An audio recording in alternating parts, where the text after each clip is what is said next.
Hello everyone, myself Krishna Vathir, and today our group are going to discuss about the sustainable city plan in Delhi. So first of all, now let's talk about the challenges for making Delhi a sustainable city.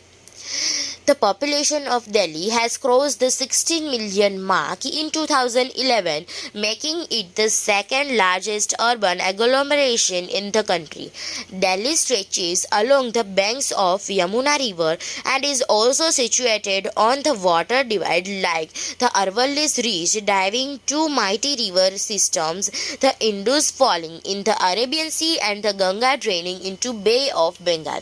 Therefore, Delhi has not only been strategically important but also physiographically important. Delhi, as the capital city of India, makes a good example for a study of sustainable urbanization, as in spite of rapid urban growth, it still retains a large area which is now getting highly threatened.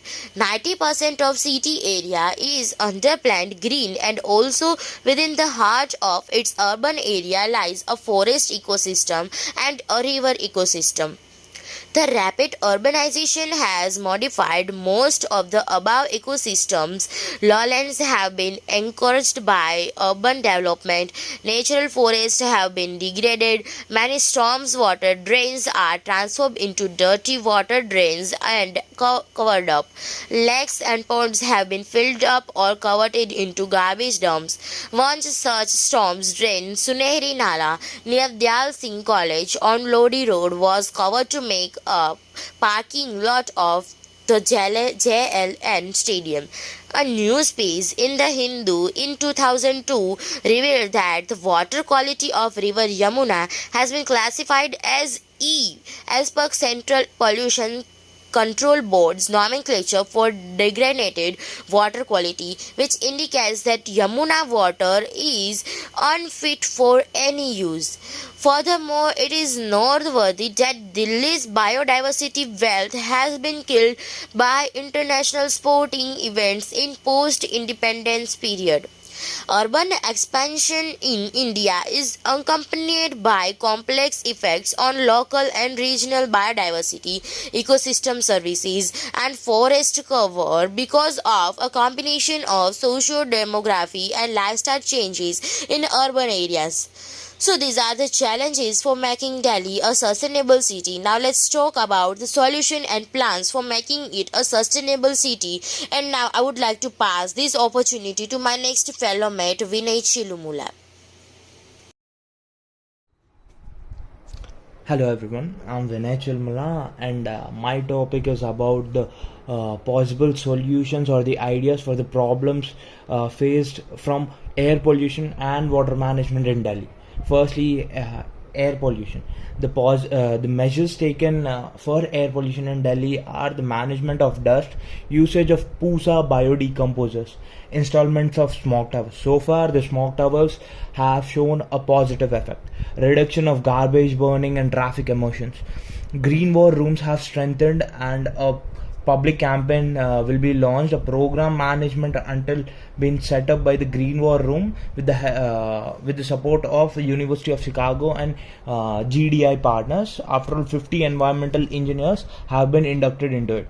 In Delhi, the country's first e-waste eco park is being built. The Delhi administration has organized 75 teams to audit construction sites and 250 teams to monitor rubbish burning. Delhi has outlawed the sales and purchases of firecrackers entirely. Pollution hotspots are being monitored by special personnels to minimize vehicle pollution. Steps will be taken to address traffic congestion on 64 targeted roadways. As a result of 500 teams has been formed to review pollution under control certification. And now the water management.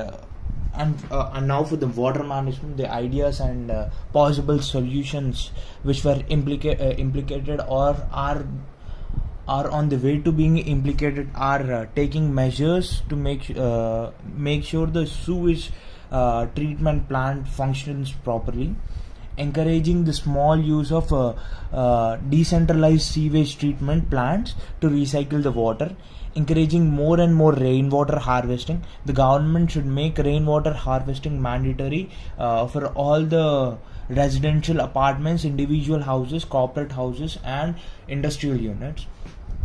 Getting water is not a problem, but managing the water is the biggest problem in Delhi. So, accurate and strict measures should be taken for proper management of water resources. More dams should be constructed, especially in the areas where rainy water gets drained out without being used.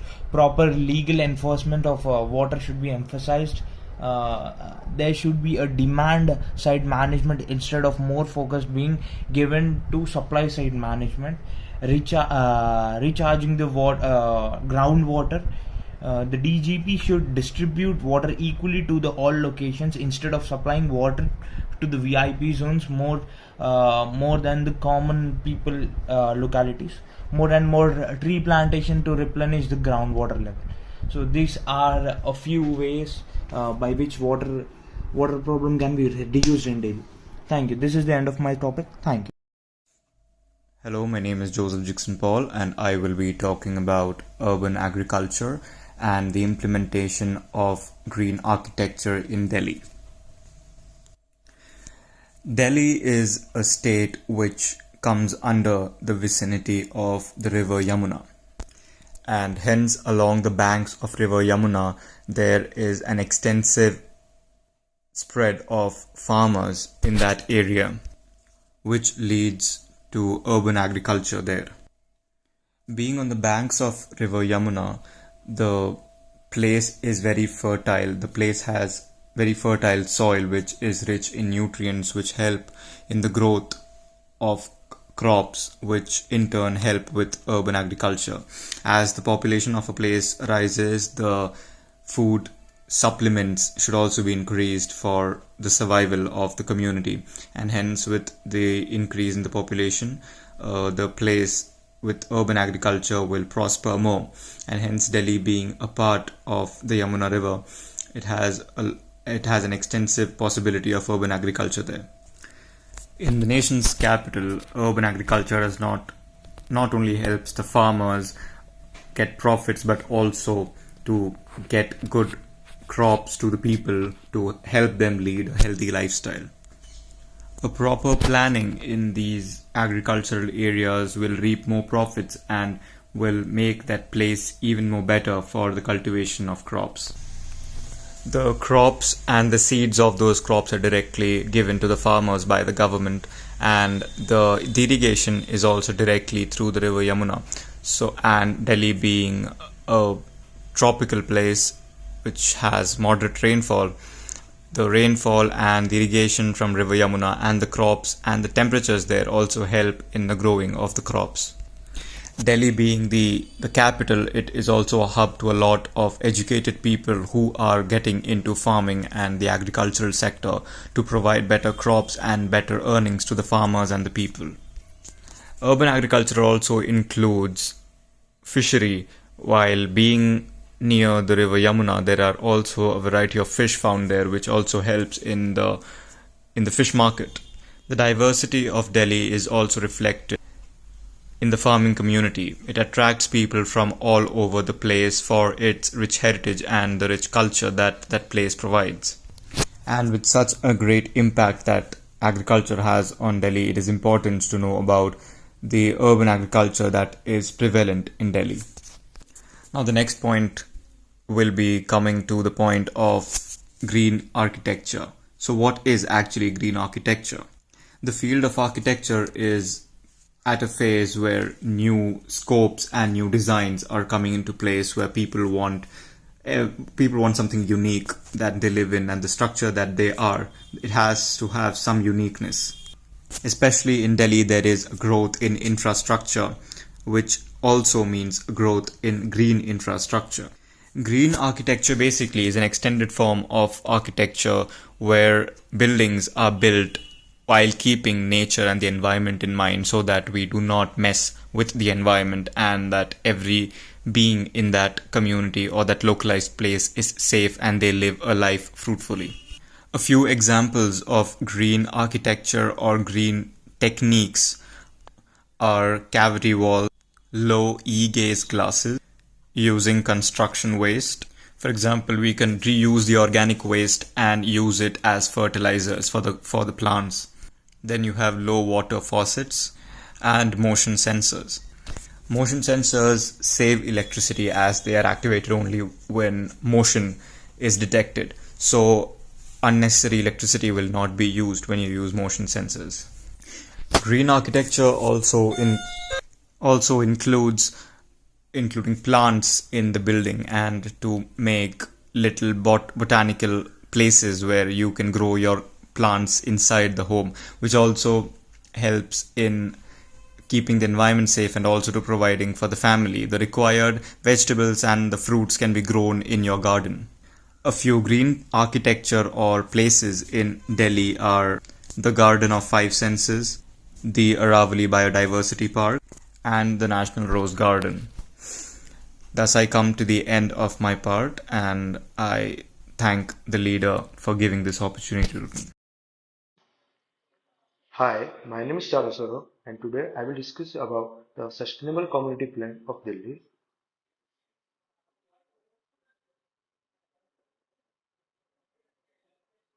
If you ever heard of something called the waste hierarchy, then you may have been wondering what that means, right? It is the order of priority of action to be taken to reduce the amount of waste generated and to improve overall waste management processes and programs. The waste hierarchy consists of three R as follows: reduce, reuse, and recycle. So let's talk about any three solution of how we can use these three R's in Delhi. First is waste segregation to waste collection, which makes a complete chain. As a first step towards effective waste management, we can have this basic step of waste segregation in the colony, wherein houses were asked to segregate their waste into two categories, right? One is dry and one is wet waste. Dry waste includes items such as newspaper, packaging material, tetra packs, etc. Whereas wet waste includes items from your kitchen such as vegetable peels, fruit peels, small amounts of wasted cooked food, etc.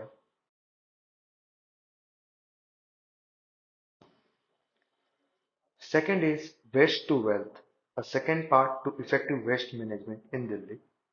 Once the waste from the household is collected in an oriental apartment, we can segregate the waste in four categories, which are: first is recyclable waste, non-recyclable waste, organic waste, and reject and intern. Organic waste is used for the purpose of composting, for which the unit has been installed in the Society of Delhi, whereas all the recyclable waste is sent for the purpose of recycling, and the waste which cannot be recycled is sent to Pune, where the society has tied up with one of the companies that helps convert that waste into polyfuel.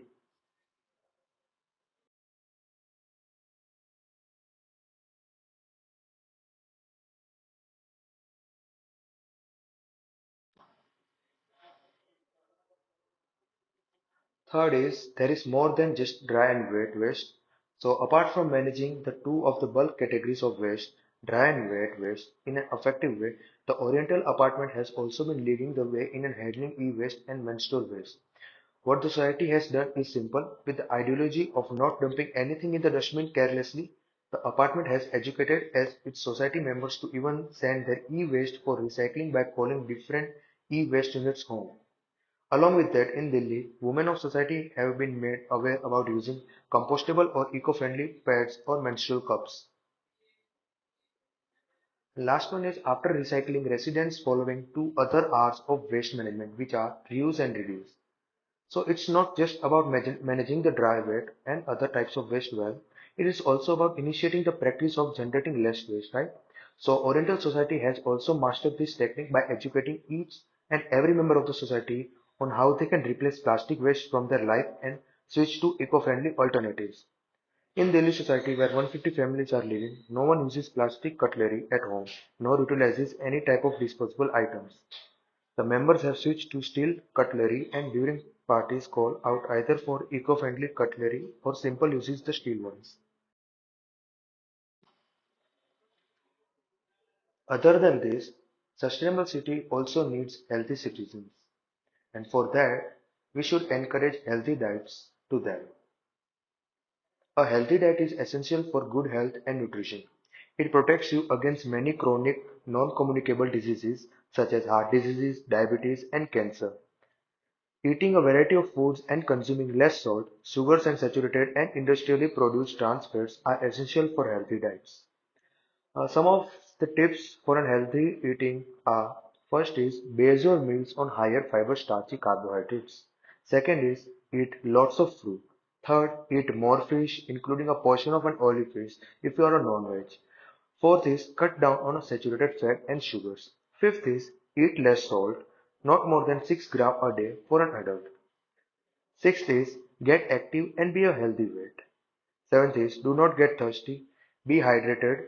Eighth is do not skip your breakfast.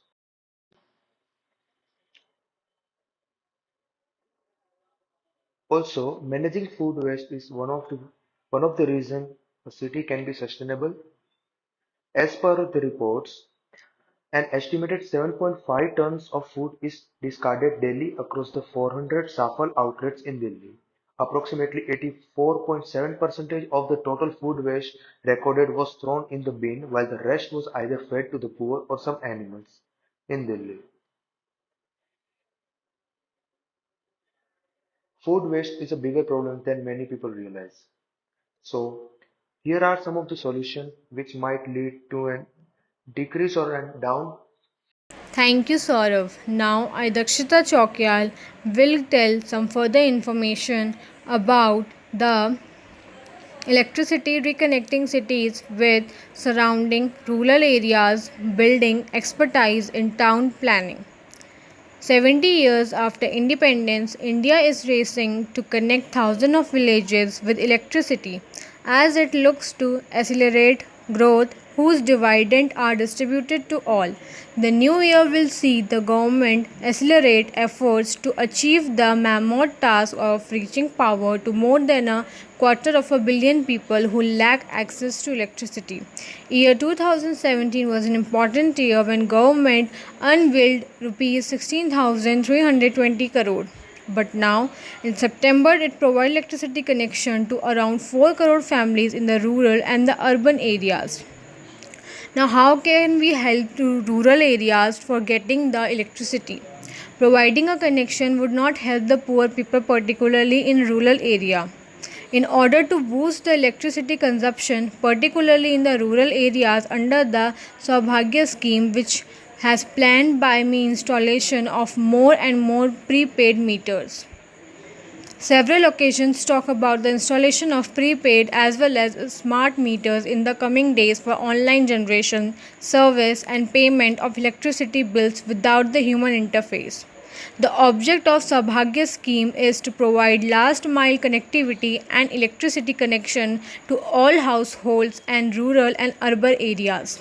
Under this scheme, free of cost electricity connections to all remaining unelectrified households with at least one on the basis of CECC, socio-economic, caste economic, data in rural areas and economically poor households in urban areas would be given.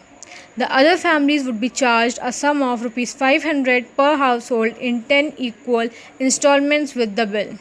This scheme aims to provide permanent solution to legacy of debts of approximately 4.3 lakh crore and address potential future losses. This scheme will be measure all sector generation, transmission, distribution, cool and energy efficiency. So far, object worth rupees 26,910 crore, covering 3,616 towns that have been state utilities have awarded the work worth rupees 23,448 crore. Beside this, the main bring to the hydropower policy, which bring the convenience rupees 16,000 crore to this segment. Thank you.